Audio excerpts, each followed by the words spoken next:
Well, here we are, coming off the entry in the series that left me the most conflicted and introspective to its DLC, which I had to rewatch to remember what happened a day after playing it. This is kind of a weird case because, as far as I'm aware, this was intended to be released as paid DLC like The Tyranny of King Washington, Freedom Cry, and Jack the Ripper. However, it was released for free as part of an apology for the State of Unity on release. What I can't figure out is how much this affected the depth of Dead Kings. Unlike the other entries, there really isn't much to separate Dead Kings from Unity outside of being its own story and a few minor additions. It certainly doesn't feel as different as the others from their base games. I don't want to talk too much in depth before a spoiler warning, so let's roll the intro and give people who want the chance to avoid spoilers the ability to do so. Just be aware this will be structured a little bit different from my other videos as there's no real need for multiple chapters.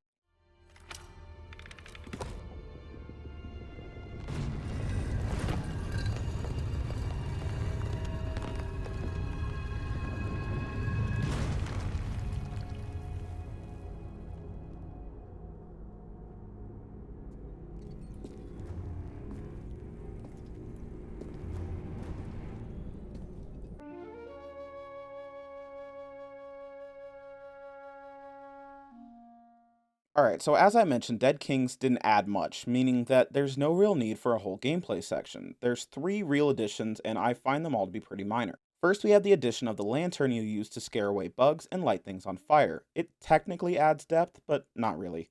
We have a new weapon in the guillotine gun, which I love the look and design of, but would rather have a nice sword and pistol in most circumstances. The last is the new faction in the Raiders who will swarm you with tons of guys, but if you kill the leaders, they will scatter. I like this. You're not in Paris anymore, and all that really means is that you can't ask who was in Paris anymore, and it's slightly more depressing looking.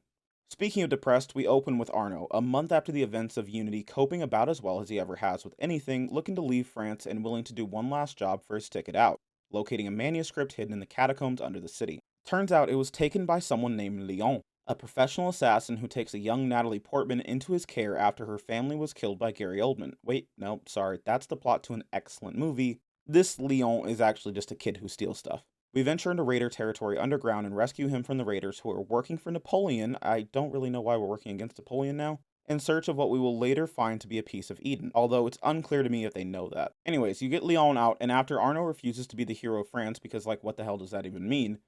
The kid will take off and we have to track him back home, a really great hiding spot. He's not happy about it, but Leon will hand over the manuscript and Arno will walk away with his ticket out of here. Then we get this chase scene with an Elise lookalike and probably the worst motivational speech that I've ever heard that will inspire Arno to help Leon.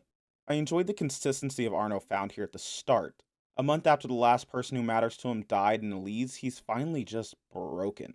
The only thing that was pulling him forward was to protect Elise, and when he couldn't do that, the world clearly became too much for him, and it makes perfect sense to me he'd want to do nothing but leave France and never look back. What I struggle to believe is that this kid, Leon, shouting about saving France and a woman telling us about how she abandoned her child is what would become his motivation to turn his life around.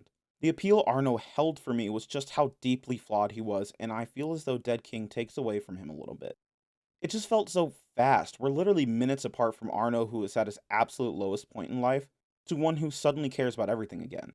I would have rather seen him go on this whole quest for his ticket out and sailed away only to find himself later in life, but nope, he's just good again here for some reason, I guess. So you go and have to solve some riddles that aren't really riddles because they have quest markers showing you where to progress. Really doesn't count in my opinion, but whatever. You'll then go and after sneaking through or dealing with the raiders in the area, have to solve three puzzles. One I enjoyed, one that really wasn't a puzzle and also forced me to restart because it bugged out, and one that left me with absolutely no clue how to solve it outside of brute force, which meant that I Googled it. I'm sure I missed something, but considering how fast it was to find the solution, I'm guessing I'm not the only one that struggled. Solving these puzzles will show you which lock a key you don't have will open, so we will have to go and get said key. I will fully admit I didn't even notice that this was using the assassination mission format with opportunities to be exploited and just ended up massacring everyone down here. With the key in hand, we head back down to the door and open it before being yeeted down the hole by the raider captain in rows.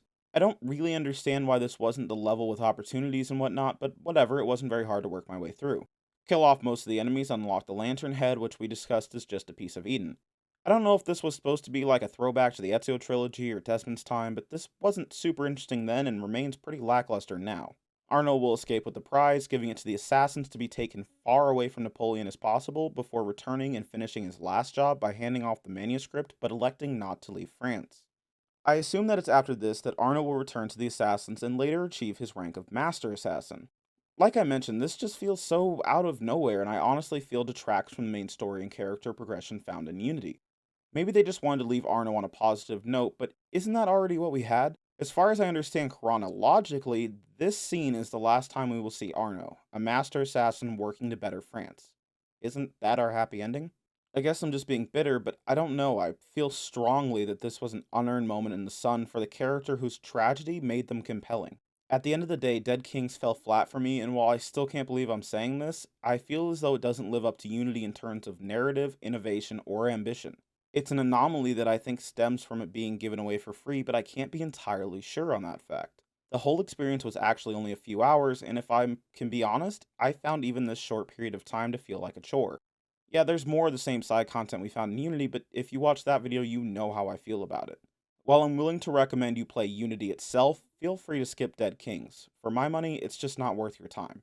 Oh, and don't accidentally click on the little F on your fast travel menu inside of Unity because you'll get sucked into Dead Kings and have to finish at least the first mission to go back to France. It's ridiculous. We've got Syndicate up the same time next week with Jack the Ripper after that, which are different to say the least. If you hung out until here, I'd just like to say thank you. I know this one was a little short, but so was the content we discussed. It's just kind of how it worked out. If you want to know when the next videos are out, go ahead and drop me a sub. I'd really appreciate it. Also, a follow on Twitter if you want more recent updates on the videos. For now, though, that's going to be it for me, guys. This is Purple, signing off. Have a wonderful night, and always remember to smile. Thanks, guys. I know the human animal. What you fear, what you love. Is Rose a bad man? Undoubtedly. But I, Napoleon, can control him and turn him to what is best for France.